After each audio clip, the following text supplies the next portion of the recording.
Hi guys! Good morning again! So, ang araw ngayon ay September 12. Araw ng Martes. Ngayon, mamimitas na naman ako ng uulamin ko mamaya. So, as usual, ang paborito namin, dinding-ding. Since may bunga yung sitaw ko. Tapos ngayon, mayroon ang palaya. Pitasin natin ito. Ayun.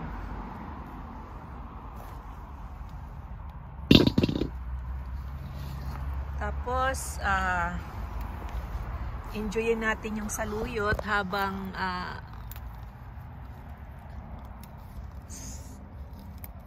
mabilis tumubo habang mainit pang panahon kasi pag winter wala na to. So ngayon guys, enjoy natin ang saluyot.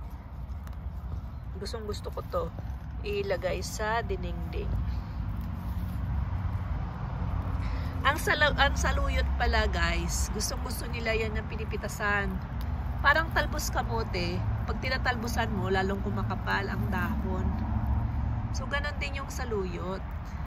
Ito yung saluyot na galing sa container na medyo hindi na-grow. Siguro yung aking lupa ay hindi ganun ka sustansya. So ngayon nilipat ko siya dito. Ayan. So gustong-gusto ng saluyot na. At saka pala guys ha, paalala lang, gustong-gusto ng saluyot yung lagi silang dinidiligan.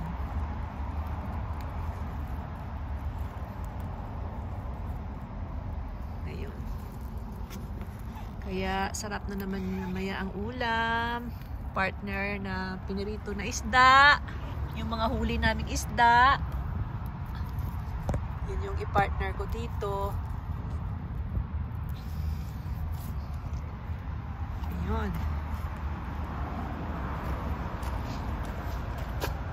Sa talong.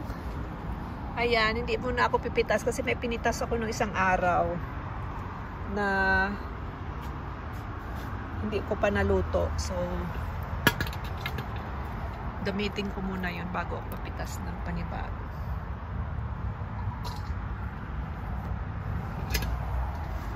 So, dito tayo na side.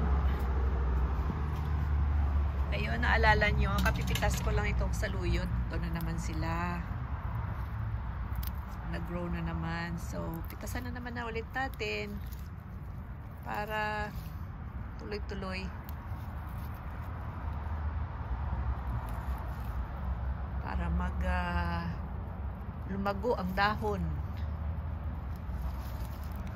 Ayan.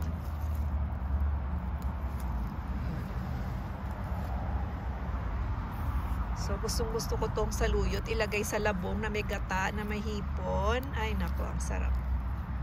O di kaya labong na may mais na may gata.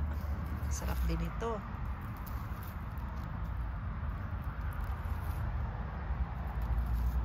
So, yun ang iluluto ko.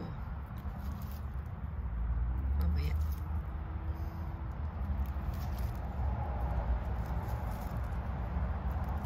So, kagagaling ko lang sa work. Ano nang ginagawa ko? Pipitas na sa umaga. Kasi mamaya mainit na.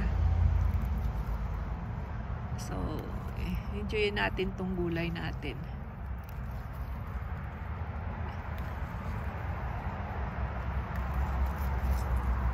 So guys, sige lang, tanim lang ng tanim. O, tingnan nyo ngayon, umaani na. Ani lang ng ani.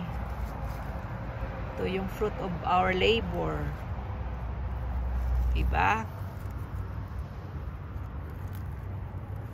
So, yun lang guys. I hope nag-enjoy kayo at na-inspire kayo na magtanim. Kasi nga, gaya nga ng kasabihan, kapag may itinanim, may aanihin. So, enjoy gardening. See you sa next ko na video. Bye-bye!